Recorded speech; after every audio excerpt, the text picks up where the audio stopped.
না এটার sell voltage মাপেন, এটার সেল ভোল্টেজ সরি ফুল ভোল্টেজ মাপেন। কত আছে ফুল ভোল্টেজ? এটার ফুল ভোল্টেজ আছে 12। 12। এটা কি চার্জ শেষ নাকি চার্জ আছে? এটা ডিসচার্জ, এটাতে কোনো চার্জ নেই। ওটা কি চার্জ আলা? এটা চার্জ আলা ব্যাটারি, এটা ফুল চার্জ। ফুল চার্জ, হ্যাঁ এটাতে আছে ফুল চার্জ। কত এই আছে? যে 13 থেকে 14 পয়েন্ট। 14 আছে এই তো? হ্যাঁ 13 14। আচ্ছা, তারপর আর কোনটা আছে ব্যাটারি? আরেকটা আছে 13 point, full charge 13 point. 13 point না 13 ভোল্ট? 13 ভোল্ট। হ্যাঁ, তারপর আর এই সোলারগুলি মাপেন।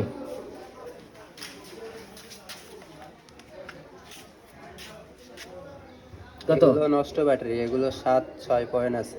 আচ্ছা, যেটা আমরা 6 পাইছি ওপেন সার্কিট, সেল কটা নষ্ট? সেল আছে 4, 2টা নষ্ট সেল আছে। কেমনে? যদি দুইটা নষ্ট হয় তাহলে দুইটা ভোল্টেজ কত? 2 2 4, 4 4 আর 7 কত? 4 আর 6 কত? 4 আর 6 10। তাহলে আর একটা সেল বাকি, তিনটা সেল নষ্ট আছে। তাহলে 3টা সেল নষ্ট। তিনটা cell। আর এটাই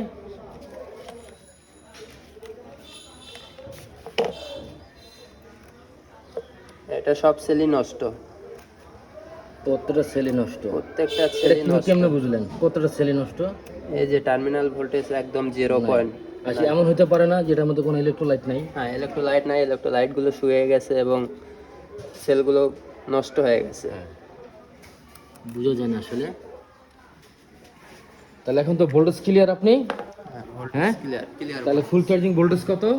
ফুল চার্জিং ভোল্টেজ 13.2 থেকে 14 হতে পারে। 12.6 থেকে 13.2। 14 দেখায়, চার্জিং ভোল্টেজ দেখায়। আর ডিসচার্জিং ভোল্টেজ? ডিসচার্জিং ভোল্টেজ 12 এবং 11 হতে পারে। 11.5 থেকে 12 11 থেকে 12 নাকি? হ্যাঁ। ডিসচার্জিং গ্র্যাভিটি কত? 1150, আর ফুল চার্জিং গ্র্যাভিটি? 1280। 1280।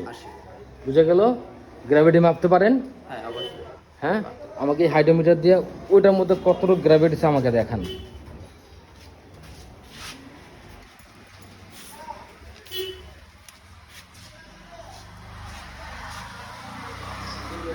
এটার গ্র্যাভিটি আছে 1200 1250। আমাদেরকে একটু ঘুরেন ক্যামেরার দিকে। এই যে 1150 গ্র্যাভিটি। ওই দেখেন 11 আর 1200 মাঝামাঝি না? হ্যাঁ তো 1250 কেমন এলো? পানির লেভেল যদি নিচে নামে হ্যাঁ তাহলে গ্র্যাভিটি বাড়বে। হ্যাঁ পানির লেভেল কিন্তু উপরের দিকে। হ্যাঁ 1100 1200 মাঝখানে না? হ্যাঁ হ্যাঁ 1150 রাইখা দেন, 1150। ওইটা মাপেন।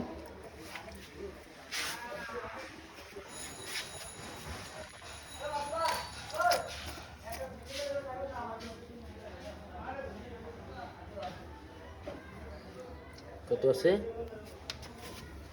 1160। 60। এখন ক্লিয়ার তো? হ্যাঁ গ্র্যাভিটি, গ্র্যাভিটিকে অন্য ভাষা কি বলে? ইলেকট্রোলাইট। ইলেকট্রোলাইট। ইলেকট্রোলাইট মানে কি? Electrolyte gravity. গ্র্যাভিটি মানে অ্যাসিড পানির ঘনত্ব। অ্যাসিড পানির ঘনত্ব। এই ঘনত্ব কি দিয়ে মাপা হয়? হাইড্রোমিটার দিয়ে। হাইড্রোমিটার দিয়ে। হাইড্রোমিটারের কাজ কি? হাইড্রোমিটারের কাজ ইলেকট্রোলাইট পরিমাপ করা। সুন্দর। ইলেকট্রোলাইট কি করে? ব্যাটারির লংজিভিটি বাড়ায়। কিসে বাড়ায়? ইলেকট্রোলাইটের কাজ। কাজ কি কি করে হয়? এদিক দাঁড়ান। কাজ কি ইলেকট্রোলাইটের? ইলেকট্রোলাইটের কাজ হলো মাইলেজ বাড়ানো, রাসায়নিক বিক্রিয়া ঘটানো, কানেকশন তৈরি করা, ভোল্টেজ ঠিক রাখা। ওরা যা বলছে কি ঠিক আছে? হ্যাঁ ঠিক আছে। ঠিক আছে তো? ঠিক আছে। আসুন। নেগেটিভ প্লেট কেন নষ্ট হয় বলেন? এই যে কই জানি এই যে প্লেটগুলো নষ্ট হয়েছে, এই যে প্লেটগুলো যে এই যে। নষ্ট হয়েছে কি কি কারণে নষ্ট হয় বলেন? নেগেটিভ প্লেট নষ্ট হয় আপনার ব্যাটারিতে সালভেশন করে, আর ব্যাটারির যে অক্সাইডগুলো এগুলো ঝরে যায়। কেন ঝরে যায়? এগুলো ঝরে যায় আপনার হচ্ছে ব্যাটারিটার অনেক বয়স হয়েছে, আর কারণ এগুলো সালভেশন করার কারণেই ঝরে যায় মূলত। এগুলো ঝরে যাওয়ার পরে পজিটিভ প্লেটগুলো আক্রান্ত হয়, নষ্ট হয় আর কি। এই যে এইভাবে পজিটিভ প্লেটগুলো নষ্ট হয়ে যায়, পজিটিভ প্লেটেও আক্রান্ত করে, এরকম ছিদ্র হয়ে যায়, সালভেশন করে অ্যাটাক করে, আর ভেতরে এগুলো নষ্ট করে ফেলে, নষ্ট ভেঙে ফেলে। সালভেশন কেন পড়ে একটা বলেন, সালভেশন করার কারণ হচ্ছে ইম্পর্টেন্ট একটা বলেন। ডিসচার্জ অবস্থায় যদি আমরা ব্যাটারি রেখে দিই, রাইখা দেই। এবং যদি আমরা পরিপূর্ণ ফুল চার্জ অবস্থায় যদি আমরা মানে ফুল চার্জ দেওয়া হয় নাই কিন্তু আমরা ব্যাটারি ব্যবহার করতেছি, মানে ব্যাটারি কাজে লাগাই, মানে আধা চার্জে ব্যবহার আধা করলে চার্জে যদি ব্যবহার করা হয় তাহলে সালফেশন জমে যাবে। এই প্লেটগুলি, এই যে অক্সের বললেন না, যে অক্সেরগুলি ধরে যায়, নষ্ট হয়ে যায়, একটা কারণ বলুন কেন? এটা হয় মূলত অনেক বয়স হয়ে গেছে ব্যাটারিটার। যদি একটা ব্যাটারি ওভার এম্পিয়ার ওভার ভোল্টেজে চার্জ করেন রীতিমতো, তখন অক্সিজেনগুলো ঝরে যায়। এই একটা ব্যাটারি ভাই 2 বছর বাঁচে, 2 বছর বাঁচে, 2 বছর, কিন্তু আমরা 1 বছর টিকেতে পারি না। কেন? আমাদের জন্য যে ব্যাটারি ওভার চার্জ করি, ওভার ভোল্টেজ দিয়ে, ওভার এম্পিয়ার দিয়া ব্যাটারি ওভার চার্জ করি এবং ডিসচার্জ করার জন্যই ব্যাটারিটা তাড়াতাড়ি মূলত অক্সাইডগুলো ঝরে যায়। হ্যাঁ, আর অনেক কারণ আছে, সব কিছু ভিডিওতে বলা যাবে না, তাই না? জি জি।